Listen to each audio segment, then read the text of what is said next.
You think he broke the law? Well, whether or not he broke the law is a less important question than whether or not the government broke the law when it spied on millions of Americans suspected of no wrongdoing. Well, do you regard him as a hero? I think it's very courageous. Every 29-year-old who doesn't agree with what the government is doing doesn't get permission to break the law, damage national security, and then run off to China when he's done. I mean, it is not the way you protest in the United States. That's, there are ways to do it.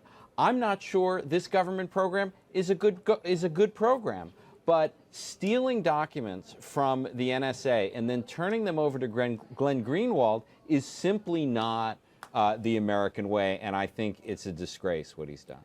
Just because you don't like a government policy doesn't mean you get to win when you fight the policy. There are lots of responsible people in this government, Senator Udall, Senator Merkley, who are appalled at these policies. They are out there speaking against them. They need allies. They can get, people who are upset can join with them, but you don't get to just disclose it on your own and then run off to China. I mean, here's a guy who's concerned about free speech, and he goes to China, a country that represses more free speech in an hour than the United States does in a year. What Mr. Snowden disclosed is not a policy debate. It's evidence of government illegality.